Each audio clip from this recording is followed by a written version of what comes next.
bumper card we've got this weekend. It don't get much bigger.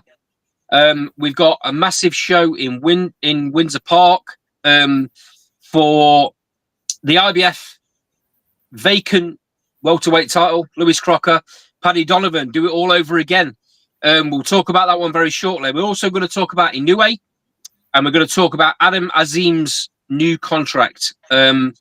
But first and foremost, boys, there's only one place we can start, and that's introductions with you.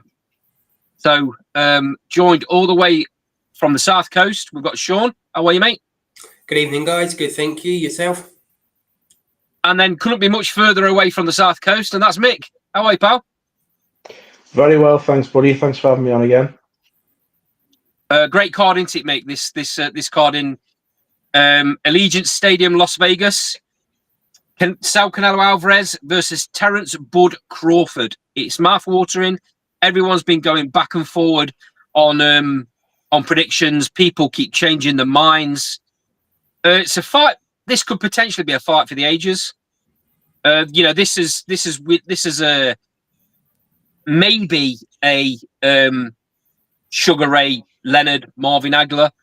It could be a Marvin Hagler, Tommy Earns. It's mouth-watering. Before I get your two's comments and your two's thoughts on this massive fight, I've got a little statement to read out from who's normally a regular on the show, but he's working, and that's the best coach in the world, Daz Metcalf. He's given his prediction. He wanted me to read this out. There's going to be a few things in here, lads, that I think you might want to pick the bones out of. So let me just read what he's had to say. He says, it shows the state of the welterweight and middleweight divisions that Crawford has had to go up 2 weights to fight Canelo. Same can be said for the super middleweight division, with Canelo fighting a blown-up super welterweight. Kicks off well there, don't it? His prediction for the fight. I know, yeah. His prediction for the fight is he thinks that Crawford knows enough to capitalise on Canelo's decline. To nick, hopefully, a deserved decision. But he's got a little caveat in there, and that's if it's very close, Las Vegas like a draw for a second fight. So he's also put this, and this is where I think you might have something to say. If Crawford wins to become a 3-weight undisputed champion, does this put him in the top 10 greats? And he's gone on to say, through no fault of his own, he's had no dance partner, and because of that, he don't think he's a top 10 great. He thinks he falls in the same category as Usyk, Calzaghe, and others. To be a great, you have to beat the greats at the very best. He's also said if Canelo wins, so what? He's beat a blown-up super welterweight. So, Mick, before you give your predictions, I'll let you pick the bones out of what Daz has said there. Okay. Oof. I like that. That's a good way to start. So, yeah, it's true to what he says. It shows the state of the divisions in between. I mean, welterweight, to be honest, there was nothing left for him to do. What would be the point after he destroyed Spence? What would be the point in staying there to fight the likes of Boots? There's just no need. He lost out on the chance of going for 154 undisputed because Charlo ended up getting stripped and vacating belts left, right, and Chelsea. And let's be honest, at 160, there's nothing there that's marquee, is there, for Crawford, if you're going to take that gamble. So the best thing for Crawford to do, because he's been crying out for years for a huge name, is to step up and have the super fight. Yes, we've seen a decline in Canelo. And yes, when we look physiologically at the two guys at a face-off, Crawford actually looks slightly the bigger guy. He does. But I'm not buying into the size side of it, to be honest with you, because for all Crawford looks the bigger guy for me, he hasn't worn that weight in a fight yet. He hasn't went through a grueling 12-round fight. He may have went through sparring where he's felt those kinds of punches, but I don't think he's never been in a fight like that where he's felt those kinds of punches with somebody of the caliber of Canelo. Whether he's aging and he's starting to, in boxing terms, starting to age or not, he's still an elite level fighter. That being said, as soon as the fight was made, I said Crawford wins. I've had an affection for Crawford since before the Ricky Burns fight. I said he was special. That was down at 135. We watched him obviously win world titles there. Undisputed at 140, 147, 154. He won a title, and then this. I think him and Bomac and that team know something. They wouldn't have took this fight thinking it's just a cash out, let's get it done. He wants the legacy. He's not taking this thinking it's a huge risk. Yeah, there's always going to be some kind of risk, but I think he knows something. I think he's seen a chink in the armor. The last fight out for Canelo against Skull, he looked dreadful. He couldn't hit Skull with a bag of rice. It's just, yeah, I think the feet have slowing down. The head movement's still there.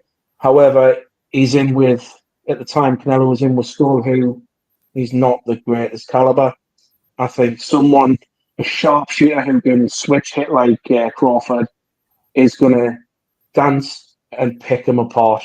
I don't think there's any kind of danger that Crawford could stop or even hurt Canelo significantly. The chin on Canelo is just too good. And the strength in the legs there to take the shots as well. For me, if anybody was going to get hurt or stopped, it's Crawford. But I just can't see it happening for me. I don't see any way that Crawford doesn't win this fight. I'm going to say by at least 3 to 4 rounds on the cards. And that's in Vegas, where we know Canelo's had a few contentious points, scorecards in the past. Yep. But for me, I just think it's going to be a Terence Crawford masterclass. I just don't see anything else. And I'll die on that hill. Very, very strong prediction, mate. I like it. Sean, I hope you're not sitting on the fence on this one, mate. No, well, we've got at least one viewer. We've had Claire that said good evening to us all. So good evening to Claire. Good evening, Claire. Yeah, I mean, how can I follow that? It's a fantastic fight, isn't it? One that we're all looking forward to. I agree. I don't think it will be as wide, but I do think Crawford will win. I think Dad's made some really good points as well, as he often does. I mean, I've always been a Canelo fanboy, I suppose you could call me. I even was on holiday in Mexico and I took a trip to Guadalajara to see where he grew up. And I've always been a big fan of his, but as you say, against Skull, he looked disappointing. Even the Callum Smith fight, when he beat Callum Smith, I didn't think he looked particularly good then either. So he's always blown a bit hot and cold in the last 3 or 4 years, I think. And yeah, he is on the decline. He is getting older, but let's not forget, I mean, he's had, over 300 fights, including his amateur fights. I know Crawford's similar, but Canelo started boxing when he was 15, so that's going to take a toll on him eventually. And I think we're getting to that point. I think in terms of a stoppage, I agree. I don't think Crawford can stop Canelo. I think, if anything, it'll be the other way round. The only slight issue I have, I think Canelo may employ the same tactics what he did for Callum Smith when he was sort of punching in the arms and being a bit rough with Crawford. I think he'll look to dominate him in terms of size, and he's a quite thick set, isn't he? So it'll be interesting to see. But I really want Crawford to win, even though I've just bigged up Canelo. And I think Crawford will win by a point or two. I just hope he gets a decision. Really interesting what you've just said there about the tactics he's going to use. I mean, we all expect Crawford to use his skill, to move, to use his ring craft, to use his boxing IQ and stay out of Canelo's way. for as long as he possibly can. He isn't going to stand and trade. I'd be amazed if that's what happens. Because although I'm not buying into this weight difference. I'm not buying into the fact that Crawford's come up essentially from welterweight. He had one fight at super welter, but essentially from welterweight. So he's come up the best part of 3 divisions. But what he's done, and I think he's done this purposely, it's very wise, is he's not boxed for a year. And he's taken a full year to build into the weight. Now, yeah, all that will be behind closed doors sparring. And yeah, it's not with the small gloves and all of that. So you just never know. I don't think that Canelo is going to land anything significant enough to do the sort of damage that he did against Callum Smith. Crawford's just too small. And I think Canelo's on the decline, and we're going to see it drastically in this fight. You were right, Mick. That Scrull fight was awful. He was dreadful. But the fact of the matter is, he was in against somebody that wasn't of anywhere near Crawford's standard. I think you've seen in the last couple of years from Canelo a fighter that wants to do what he previously did, which is stalk fighters, build the pressure, and then stop them. He hasn't been able to do it for whatever reason against worse fighters than he's done it in the past against, where he has done that and stalked him and stopped him. He hasn't been able to do it. There's a reason for that. I think you'll find this is probably Canelo's last fight, win, lose or draw, because where does he go from here? The only other fighter is Boots possibly coming up and doing the same thing, but I think it's too early for him. As for Crawford, I mean, does this put him in legendary status? This makes it, if he wins this, it makes him a 3-weight undisputed champion. Is that 4 or 5 weight wins? And 5, and he could very easily go down after this if he wanted. I think he could very easily go down to middleweight and clear up there. You know, there's not that much opposition. So for me, I'm kind of like you. I think, Mick. I think he'll win it clearer than the scorecards will show. I think he'll probably win it by 4 or 5 rounds, but the scorecards won't show that. It'll be 1 or 2 at the very most. I just hope we don't get a really poor trio of referees and judges, and we end up with a situation where he's won clearly, but he don't get the decision. That'd be tragic. But for such a massive fight, this is where boxing reclaims its status. We've had a few now on the Saudi bills. This is the one, mate. The 2 biggest names in world boxing around that division. I mean, the super middleweight division, the middleweight division, the welterweight division. They're sexy divisions, but because of the lack of depth of talent, they've fallen away, and that's why you've got Turki Al-Sheikh's putting all of his eggs in one basket in the heavyweight division, because really that's the only place that's got anything. But this could change it all. This could put boxing back on the big time market again. I'm going Crawford points. So before we move on, what are your thoughts on what Daz said about Crawford's legacy and the fact that he doesn't see him as even if he does become a 3-weight undisputed champion, 5 division champion, he doesn't think that necessarily makes him a top 10 great because of the lack of dance partners he's had? I think that's tough, to be fair. I think it's a tad harsh because he's beaten everybody in front of him. If he goes up best part of 3 weight divisions, like you said, and he defeats one of the greatest Mexicans of all time, an elite level operator who's, I think he's 3 years Crawford's junior as well at this point, in terms of age.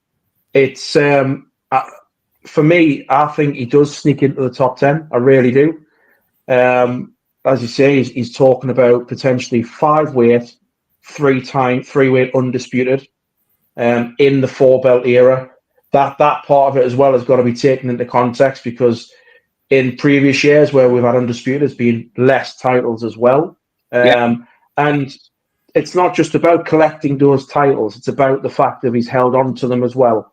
For all different styles of fighters, up and comers, established champions.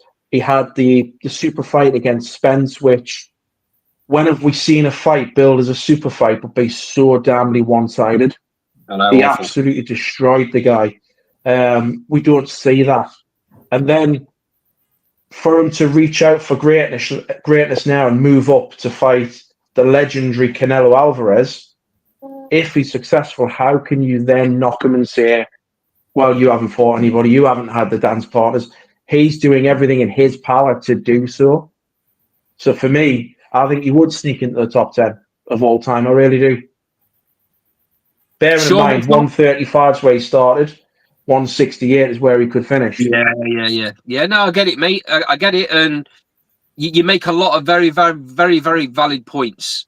But you know my thoughts on this generation of boxers, mate. As a whole, I don't think they match anywhere near the level of fighters from, say, the 80s or 90s in this around this weight category.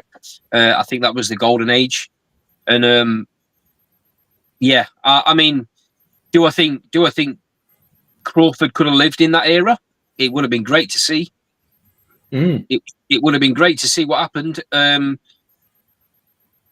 I see what Daz is saying in that to be a great, you've got to have beat generational greats, and the problem is there's not been generational greats, and he hasn't. When he's fought like Spence, for example, Spence was a brilliant fighter. When he beat Kell Brook in Sheffield, outstanding. But the problem is he had that massive crash, and he was never the same, mate. He was never the same fighter. So unfortunately for Crawford, it's not his fault. Unfortunately, he fought a shell, and it showed on the night because he dismantled him. I mean, you can't tell me that he'd have done that. I'm not saying he wanted to beat Spence, but you can't tell me that he would have done that to Spence in Spence's prime. It's one of them unquestionable. We'd never know, will we? We couldn't answer it. It's like when you said, would Crawford have lived in the 80s? You just can never answer it. It's one of those things. All he can beat is who's in his generation, who's in front of him at the time. And when you look back at the generations, is he going to stand at the top of his? He's going to be damn close. Sean, what's your thoughts? Yeah, I see where Daz is coming from, but for me, it's hard to compare. It's almost like they're two different sports entirely from back then and now, purely because of their money. So the fighters don't need to fight each other like they may have had to back in them days. Yep. It's almost like football, really, when people say, old teams from the 70s and 80s, would they win the Premier League with Man City to this day? It's just a bit irrelevant, I think, when you try to compare the eras and go back and say who could have been who and who would have hung with who. Because, as I say, it's just two different different sports. Back then, they never had the money, so to generate the money, they had to fight each other. These days, you don't need to as much. So, as Mick said, Crawford's the best of his era for me. And I think him and Usyk are shadows above for this current era. Maybe Inoue you can throw in, which we'll speak about later. But I think you have to sort of put them in their own separate brackets, really. And I think this era, Crawford's definitely right up there. Okay, moving swiftly on then, boys, to what looks like a decent card with a great headliner, with a fantastic story. That's over in Ireland, Windsor Park. Lewis Crocker versus Paddy Donovan 2. We all know what happened in that first fight. For anyone watching this that didn't see it, go back and watch it because it's entertaining. Let's put it like that. I think it'd be fair to say Paddy Donovan was winning that fight. I think the scorecards when the fight was stopped were 67-65 and then two scorecards of 69-63 in Paddy Donovan's favour. The problem is in the 6th round and the 8th round, he used his head. And then again in the 8th round, right at the end of the 8th round, after the bell, he laid out Crocker and was disqualified. So before we go anywhere with it, before we go onto it, Sean, I'm sure you said it at the time. I'm sure we predicted it at the time and whatever. But do you think it was a fair decision to disqualify Paddy Donovan? That first fight? I think it probably was on balance, but I think the fight was only going one way. I mean, I love Paddy Donovan. He's my family in Ireland are from the same town as him, so I've got a soft spot. Oh, okay. It's frustrating because he didn't need to do it. He's levels and levels above Lewis Crocker. He beats him twice on a Sunday, so it was just frustration for me that he done that. I don't know why he did to this day, but I think it was justified him getting disqualified. I didn't think it was at the time, but by looking back at it now, I think it was.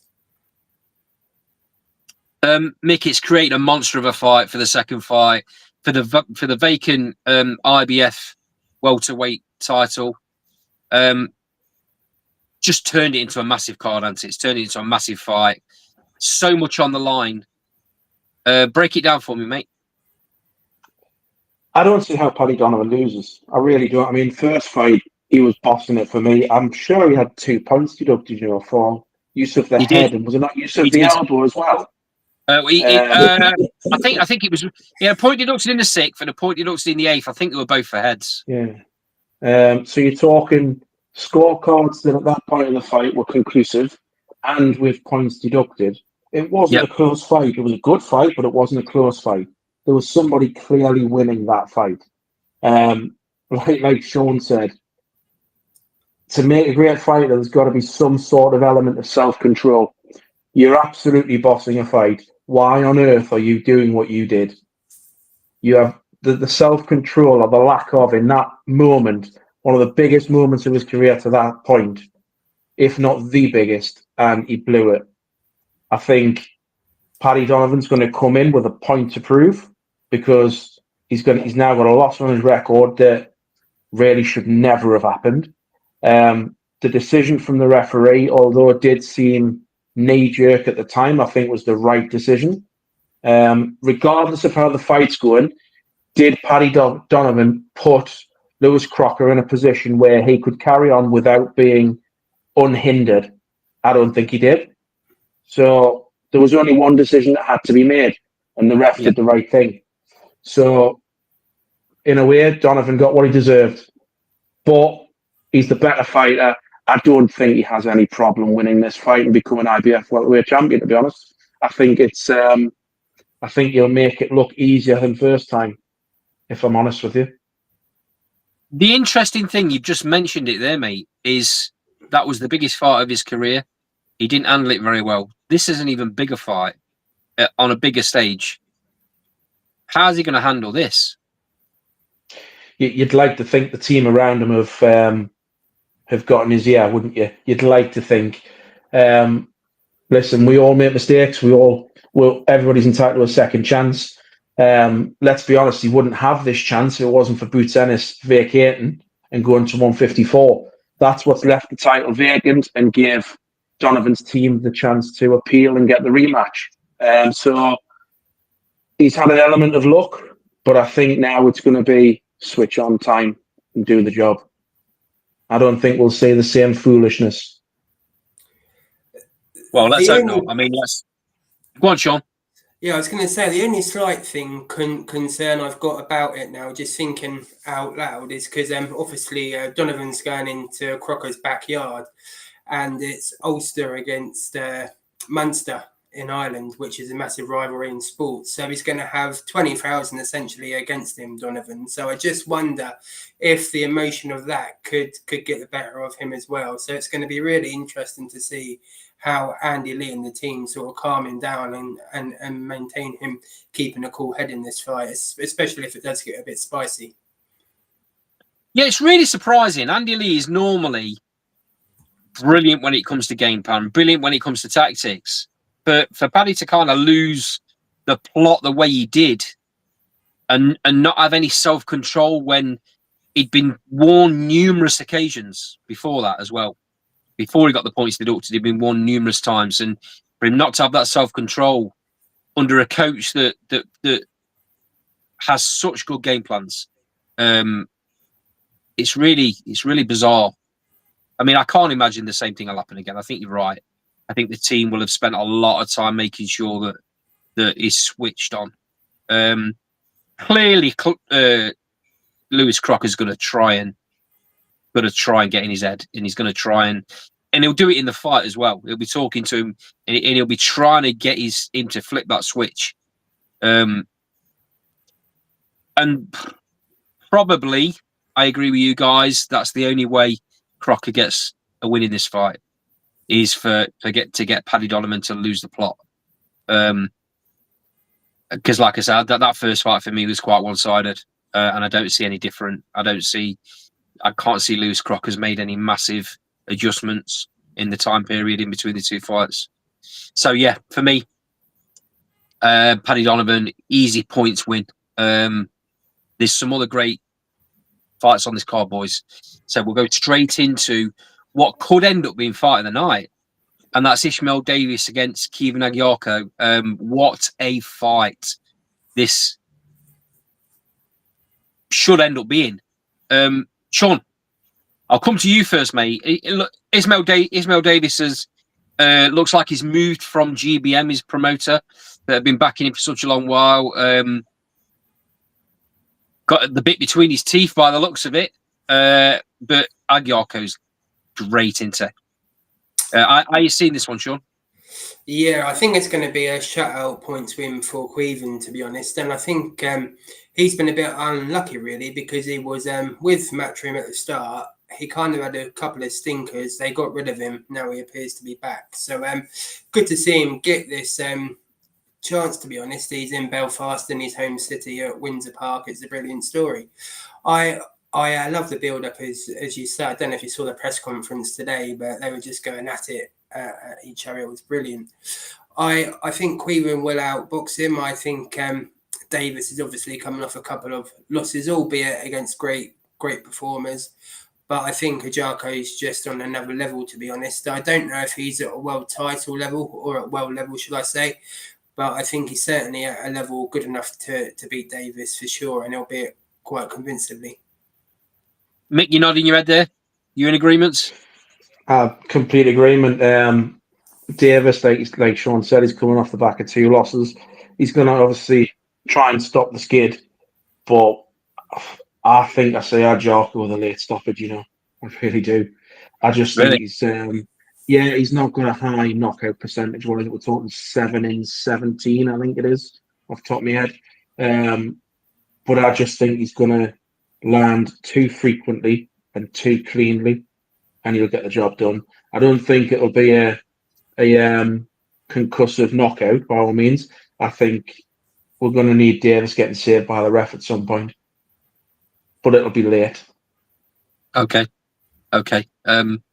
Another fight that I think again could be potentially fight of the night. It's just going to be an all-out scrap. Tyrone McKenna, Dylan Moran. These two, they've both had losses. They've both been stopped. Neither of them have got massive knockout percentages. For me, that just creates a big boiling pot for an absolute war. I'll come to you first, Mick. How you seen this? It's one of them where you could see it outside of in a pub car park, and you're gonna love it, aren't you? It's just one of them. They've basically lit the touch paper and said, "Crack on, boys." That's what it is. It's in there as a little stocking filler, just a little treat for the fans, just to get you warmed up. And yeah, it'll be a cracker. Can't wait. I think McKenna does it, to be fair. I think he comes out the winner. Sean? Yeah, I've got a lot of time for Tyrone McKenna. After the Harlem Eubank fight, he come over to a couple of us. Well, I wouldn't call myself a journalist, but as you know, thanks to you guys, I was in the media bit, and he went with 3 of us to this hotel in Brighton, and we all had a beer with him. So he's a great bloke, and I really hope he wins. I mean, he he's done a lot for charity recently as well. I don't know if you've seen it. He went over to the Middle East, I think, to help the guys over there with the conflict. So he's a really great guy. Really top bloke as well. Although he had a few up and downs and he's had more losses and he's been knocked out a few times, I reckon he'll get the win and potentially retire, I think, in his home city. Okay.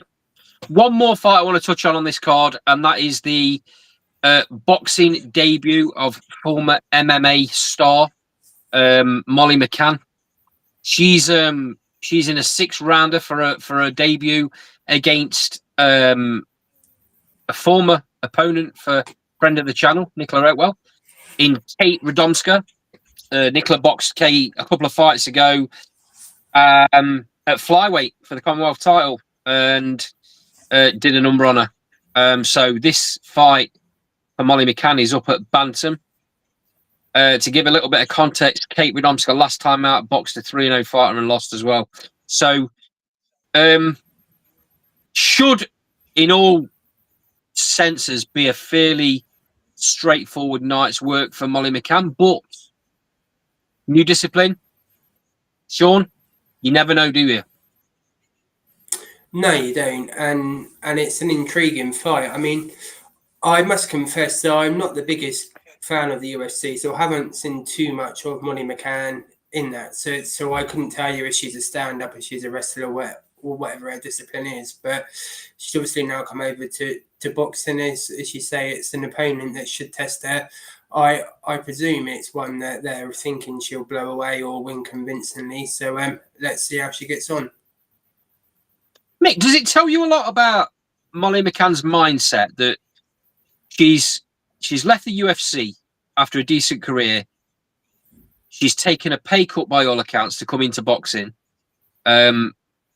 I mean, maybe that's just for this fight that I've read, because surely she'll be getting more in the future if she comes through this, because she's quite an attraction. I think she draws a fairly good crowd. How do you see this fight, and then how do you see them building her going forward? So, contrary to Sean, I am a massive fan of MMA and UFC as well as boxing. So I've seen a lot of Molly's career as an MMA fighter, whether it be in Cage Warriors and then on in the UFC.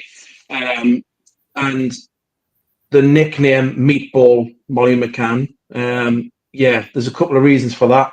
One, she used to work in Subway, and two, she struggles to make weight. Now, bear in mind, she used to fight at 115 in the UFC, and she was killing herself to do that. Now, the way that UFC weights work, for women, there's 115, there's 125, 135, 145. So Molly McCann sort of found herself too big for 115, but not quite big enough for 125 within the UFC. So I think boxing, having an array of weight classes will help Molly McCann. Now, in her career, she actually started as a boxer. She went to MMA much later on. So she has got a base of boxing. And if you look at all of her fights within the UFC, and especially the losses, she's a stand-up fighter. She doesn't like to be taken down. The massive flaws in her MMA game were when she's took to the ground, wrestling, jiu-jitsu, and that's where most of her losses came. It was very rare that she was sort of outstruck on the feet. And if it was through kicks, not through the hands. So for me, the fundamentals of boxing, she should have very good fundamentals. I think this has been set up for her to shine because, like you just said, she can be a ticket seller. She's proven that when we've had things like UFC London. She's a crowd favourite, good ticket seller, good support from the Scousers. And I think Eddie knows that and he wants to build it. So for me, it's set up for her to really shine. Do I see her becoming a world champion? I don't know. I don't think she can get that far, much like a UFC career. The only reason that she's in boxing now for me is she didn't make it within the UFC. And that was towards the end of the career, losing to up-and-comers who were ranked well below her. So, yeah, that for me, it's going to be fun while it lasts, but it ain't going to last for too long, in my eyes. Okay. It's an interesting one for me because you don't often get success stories of fighters that have spent the whole or majority of their successful career in one discipline, moving over and doing really good stuff in another. I've seen a bit of her. Me and Carl went down, and she was when I don't know, couple of years back now. I can't remember who she was training to fight, but me and Carl went down to the Rotunda, and she was doing a little bit down there. I think that's where she kind of based a boxing training from at the time, and then she was going off and doing a MMA training elsewhere. So, and at the time I thought, yeah, she's pretty handy. She's, the fundamentals are quite good, but we'll see. I mean, I don't imagine Kate Radomska is going to give her a lot of trouble. I'll be honest, especially at the weight, because, like I say, Radomska makes flyweight comfortably. So yeah, we'll see. I see this as a 6 rounders. Kate's pretty tough. I see McCann, probably taking the 6 rounds, convincing, win, shutout win more than likely, and then we'll take it from there. But I can't imagine they're going to hang around too long with the Mick either. They've got to push her on fairly quickly, you think?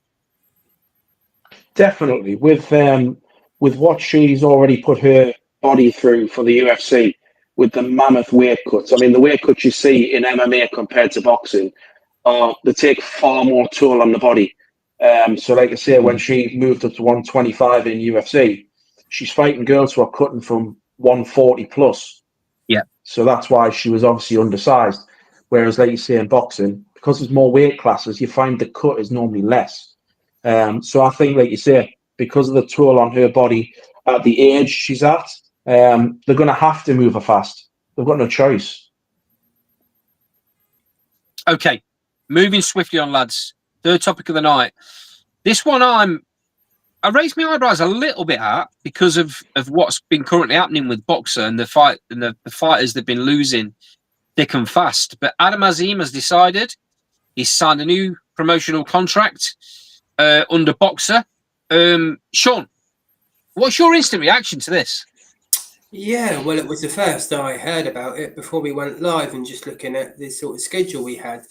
Really surprised, if I'm being honest, but I'm not really convinced it's going to stick, to be honest, especially if it's solely on Adam Azim fighting on BBC iPlayer. I don't think it will last. I don't think they'll be able to pay him the purse or for get the opponents, for that matter. I think it's a bit of a PR move from Boxer, if I'm being honest. I don't think it holds much weight. I don't think it will, as I said, don't think it will last. I think it's just a bit of a PR exercise on their behalf. Maybe they gave them a bit of money to sort of put this out there and to let people know that, hey, we're still here, we're still around. But I'll be very much surprised if we see Adam Azim still at Boxer in the next 6 months. It's a really interesting one, Mick, with his UK rival, you can probably call him, Dalton Smith, the only person really that's going to challenge him in the UK, and I'm sure that fight happens in the future.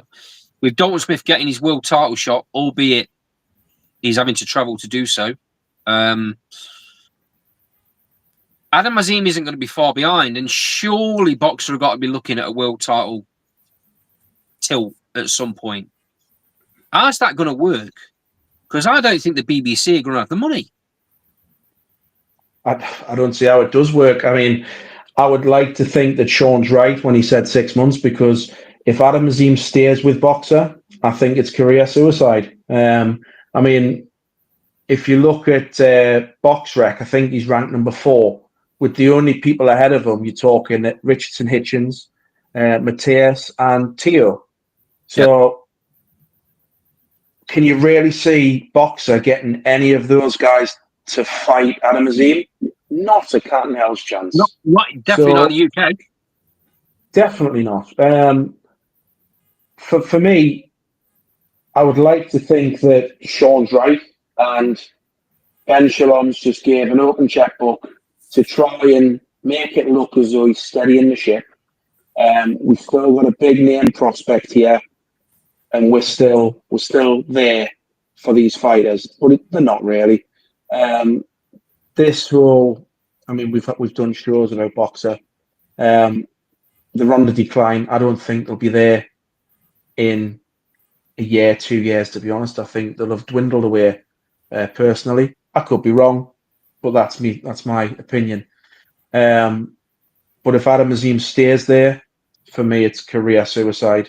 He will miss out on opportunities that he's got the talent to capitalise on, and it'll be such a shame. Like you say, Dalton Smith, for all I think, if the fight was made, I think Dalton Smith comes out the winner.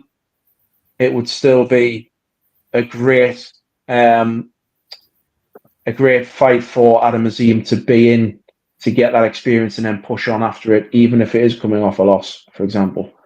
But it's not going to happen, is it? So yeah, massive, for me, it was a massive shock that he's signed again. I didn't expect it at all, but I don't see how it benefits his career long term, simply because of the state that Boxer's in right now.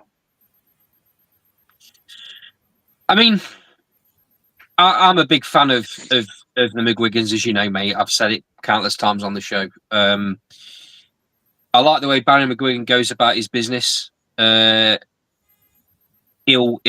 not make a fight if he don't think it's the right time for his fighter. Some people call it ducking, other people call it smart. You've seen that already with Adam Azim when he vacated the European title and didn't want to, so he didn't fight Dalton Smith at this point, because they know how dangerous Dalton is, and they're probably going to try and get him a little later down the line when they think he's maybe on the decline, and Adam's probably coming to his peak. I don't think that Barry McGuigan would have allowed Adam to sign this if he thought it was going to be detrimental. I think what they're probably looking at is, this is a massive profile game. If they get the numbers that they should get from BBC, this puts Adam in the spotlight. That's the way they're probably looking at it. Is it short term?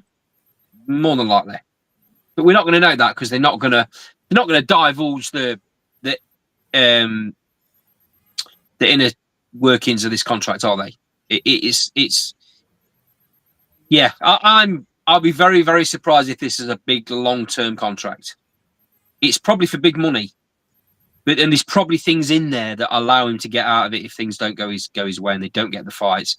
Because surely, you know, there's got to be something in that contract that says you have to provide him X and Y fights. You've got to provide him a world title fight within so many fights.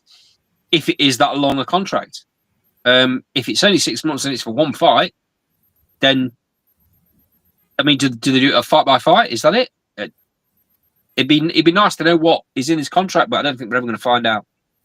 Well, if we ever see Tio Lopez fighting Adam Azim in the UK, expect your TV license to skyrocket. Yeah. I mean, it's very, very, very, very, very unlikely that ever happens, unless Tio wants to fight in the UK. That's the only way. If before he finishes his career, he thinks to himself, "I'd love to go and fight in the UK. I've seen the atmospheres; they're amazing. I want to go and see what these crowds are like for myself." If he decides that, then the fight could happen. Other than that, Adam's going stateside, isn't he? You know, if he's basically got to force his way in, but he's got plenty of time. The question is, though, how much longer do you keep him fighting at that European fringe world level before you put him in? I don't know. It's going to be interesting. I mean, while we're talking about it and seeing as though it's the same weight division, what's your thoughts? Because we did a little topic on this and you weren't on it. Either of you, I don't think. What's your thoughts on the fact that Dalton Smith's having to travel so far for this world title? I'll come to you first, Mick. Sorry. Yeah, I mean it's far from ideal, isn't it? It's far from ideal, but at the same time, yes, you're traveling, but you could argue, does it really make that big a difference? There's fighters there who travel. I mean, look at Kell Brook. Look at Kell Brook, for example. Went for his first world title. Was it Carson, California? Against the guy that he was expected to lose against. He did the job. Look at Usyk. I know there's levels. Yes, I get that. But look at where Usyk's fought. Has he fought at home once? No. Every time he's won a world title, it's been somewhere that he's had to travel. So for me, I think that's more of a mindset thing. We're not talking United States here, though, are we? No, we're not. But I still think he's got the tools to do the job. Yes, I'd rather see him somewhere a bit more local, put it that way. But I still think he does the job regardless. And it's a little feather in the cap, isn't it? To say that he has travelled and he's done the job. These are the kind of things that build a fighter. It's character building, isn't it? And just go back to what you were saying before about this whole McGuigan not wanting to put Azim into a fight where he thinks he could lose early on and whatever else. That's the kind of days that I'm hoping we get away from. I don't want to be seeing, like Ricky Hatton, for example, 30 plus fights before he fights for a world title. We don't want to see that anymore. We don't want to see these padded records. And when nowhere near Junior Witter, might add. Exactly. We don't want to see that. I want to see these guys go in 12, 14 fights against another 12 to 14-0, unbeaten, put it on the line, build from it. What we need to get away from as a sport is looking at a loss as a career-defining loss. That's it. Just because you lose that, it's not that the Floyd Mayweather era is done. You can lose a fight and still carry on and have a successful career. That needs to be remembered. Yeah, I get that, mate. 100%. 100%. Sean, why didn't Matchroom just bid enough to win this purse bid? Yeah, I mean, what was it, 200-300 grand difference in the end? I think it was. I mean, I say that I don't even think it was that much. Right. Okay. I mean, certainly more money than I've got, put it that way. But no. I think it's a good point. But I think, as Mick said, I think Dalton Smith's more than good enough to win. It's in sort of Puerto Rico or somewhere, isn't it? Where it's going to be Puerto Rico, yeah. So by all accounts, I don't think the guy he's fighting, whose name's just slipped my mind, I don't think he's that big a draw there either. So I don't think it'll be much of a disadvantage for Dalton. Obviously, there's a worry of the scorecards, but I think he's more than good enough to win the fight. I think he will win the fight, and I think he'll have a big homecoming at Sheffield. Let's not forget, Matchroom in the past are notorious for doing this. As Mick said, Kell Brook went over to Carson and beat Sean Porter in the States. We had Darren Barker that went over to the US. Although he's an Aussie, he beat Darren Gill. So definitely there's a precedent for this. And I think Dalton Smith will do the same and he'll bring home the world title. Okay. That then makes a massive fight, which maybe that's what they're waiting for, the Azim team. Maybe they're waiting for Dalton Smith to become world champion and then fight him, because then it's worth the risk. Time will tell. Moving on to the last topic. We've talked about two generational greats in Canelo and Crawford. The last topic's about another generational great who's only going to keep on getting better and better and better, and that's the monster Inoue. Sunday morning in Tokyo, I believe. He's fighting Akhmadaliev. Is that how it's pronounced? Yeah. Himself is a former IBF super bantamweight champion. How many more defenses is Inoue going to have in this division, mate? Because there's not a lot left, is there? I want to see this as the last defense. I want to see him move up, featherweight, have the Japanese super fight with Nakatani, Yep. which I think he wins. And then for me, the fun fight, Nick Ball. That's the one for me. Nick Ball against Naoya Inoue. That will be a fight. That's the one. I'd pay good money to be there to see that happen. Because Inoue is special. But he has his limitations on how high he can go. The good thing about Nick Ball is he's undersized for his weight. So I think there's a perfect little match there. One of them is just an absolute bull terrier, and the other, the monster.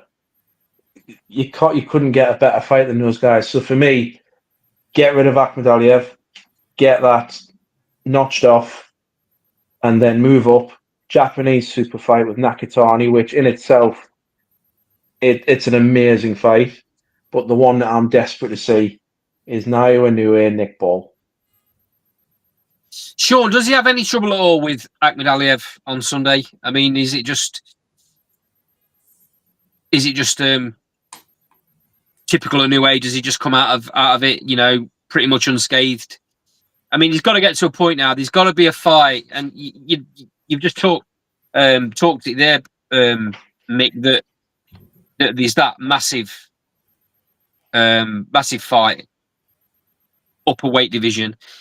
That's going to keep him sharp. We might actually see an even better Inoue in that fight. Sean, break this fight down for me first. Yeah, well, actually, I don't think it's a foregone conclusion at all, like most people think. I think Akhmadaliev, he might cause me a few problems. I think he was wrongly robbed of his world title fight when he lost on points. So I think it's actually probably Inoue's toughest test at this weight, if I'm being honest. I'm not saying that Inoue won't win, because I think he will. But I certainly think it's going to be a competitive fight, probably his hardest fight whilst he's been at this weight. And I don't think he'll win by stoppage. I think it will go all the way to points. Sean, is the only thing that beats Inoue size? I think so. I mean, the fight I would love to see, I don't know if it will ever happen, would be Shakur and Inoue. I know there's a bit more of a weight disparity between the two, but what a fight that would be in the future. So I think with a lot of these fighters, when we see them go through the weight divisions, they continue to prove us wrong. We always say fighters can't go up to this weight because they'll be too small. But I think, as the old adage says, if you're good enough, you're big enough. So I think with Inoue, there will be a limit, of course. But I think at the moment, whilst he's on this roll, he should just test his ceiling and see how high he can go. The only time we've seen weakness with Inoue, the only time was the first Nonito Donaire fight where he had the broken orbital bone, and rightly so. To even carry on in that fight showed what he's made of. He then put it right in the rematch. And then the last fight against Neri, he got dropped in, what was it, the first round with that over-the-top left hand, which he caught him cold. But what did Inoue do? He got up, he stopped him. He stopped him in, 6 rounds, I think it was? Yeah. He's unreal, he's unreal, isn't he, mate? He's unreal. Yeah, technically, look what he does technically. Yes, he's got the power, but what do you see him do that's not technically brilliant? The way everything he does, where the position of his hands, his head movement, his feet in and out, he's not just a power puncher. He's a masterful boxer as well. And I think that gets missed because of the stoppage record. If he was a UK fighter or a US fighter, or even more if he was a US fighter, he'd be acclaimed as the number one pound for pound without any shadow of a doubt, wouldn't he? 100%. 100%. The fact that he won't fight, or he hasn't really fought outside of Japan, has probably hurt him when it comes to his legacy within the sport. So, yeah, I think if he was of a different nationality, say, he'd be a bigger star than he is. Personally, I think that. The thing is, mate, why should he have to? Why should he have to come to the UK or the US or fight in in Saudi. Why should he have to do any of that when he is an absolute rock star in his own country? Because like you just said, would he be an even bigger name? Would he have a bigger legacy? I believe he But would. I don't He think for doesn't one have to second. do anything. No, I don't think for 1 second he's underpaid fighting where he's fighting. He's selling out. No. He's selling out massive arenas and stadiums and whatever. He ain't. He's not struggling. Let's put it like that. He's not struggling. And is he a little bit concerned that if he comes over and fights one of the best in another weight category that he's going to get ripped off? Because he sees it. I mean, So let's go back then to what we discussed at the start. Look back at what Daz said when we were talking about Crawford. Is he a top 10 all time? Yeah. Yeah. What you're now saying is, does Inoue ever need to leave Japan? Well, he does if he wants to be in that category, doesn't he? Of course he does. If he wants to be seen as an all-time great, of course he does. There you go. But will he? I hope he does. Because, like you say, he's got all the tools. The only thing that could stop him would be the size. Because even if you look at Shakur, like Sean said, the size disparity between those guys, I think if you put them in a head-to-head a face-off, I think you'd be astounded at the size of Shakur compared to Naoya Inoue. Let's be honest, Shakur has outgrown weight classes very quickly, hasn't he? And he wouldn't look out of place against, say, a Teo at 140. For me, he's a big boy. Whereas Inoue is already reaching that limit whereby he's looking for the smaller fighters of those weights to be able to compete. I think, regardless of how good he is, there's going to come a point when the size takes over. So, yeah, he doesn't have to do anything. But for me, I'd like to see him come away from Japan and go on a little bit of a world tour and really put it out there for us. I mean, if he feels comfortable enough with a champion at the weight category above a Nick Ball, for example, and this is no slight to Nick Ball, but there's no comparison in skill set. What Nick Ball has is absolute heart and determination. Is that enough to carry him through a fight? Is that enough for him to even compete in a fight against Inoue? I'll be honest. I'd be very surprised if it was. I think Inoue's skill set is just too much. I think Nick Ball gets stopped by him, but I think while it lasts, that'll be one of the most fun fights you're ever going to watch. That's the fight you put on. If you've got a friend who doesn't watch boxing and you want to get them into boxing, that's the fight you put on, and you make them watch that. Mate, there's no way Nick Ball takes a backward step. He doesn't have it in his makeup. No. You've got to give him the absolute credit for what he does, and the fact that he's achieved what he's achieved when half the time he's 6 inches shorter than any opponent he's in there with. It's pretty impressive. Definitely. What a dynamo. And so, yeah, I mean, that fight is, I think you hit the nail on the head, mate. That's the fight that probably happens when he decides to come away. And I mean, is there an argument that they keep him there and they pay Nick Ball ridiculous money to go? I mean, and Nick Ball's a sort of fighter as well. He'd jump at that opportunity to fight the best. But yeah, I mean, like, I agree with you. It gets to a point where when you're talking about the likes of Shakur, who's an absolute, he'll be a generational great as well. So when you're talking about somebody that's at that level, that's also much bigger, that's where the difference comes in. Because he can come up and fight fighters that are bigger than him, the ones that are not the same skill set, and get away with it, and probably do look great doing it. It's when he comes up against somebody of the skill set of Shakur that knows how to keep out of the way and knows how to use the ring, and that's when the difference comes in size. But yeah, in my opinion, that's the only thing stopping him is size, and his want to become a legend, want to become an all-time great. Because he's gonna have to do that to become that, isn't he? Like you said earlier. Yeah. Right, lads. I think that's a perfect way to bring the show to a close. Thank you all for joining in the sidebar. Thanks for you two for being on screen as always. You always bring great thoughts. Much appreciated. This has been Last Bell Boxing. We do this live now. We're going to be doing this live now again every single Thursday. Times may change. It's either going to be 7 o'clock or 8 o'clock, whichever suits the boys that are coming on the panel. But for now, like, comment, subscribe, get notifications for when we go live and for all our other content, because there's lots on the channel at the minute.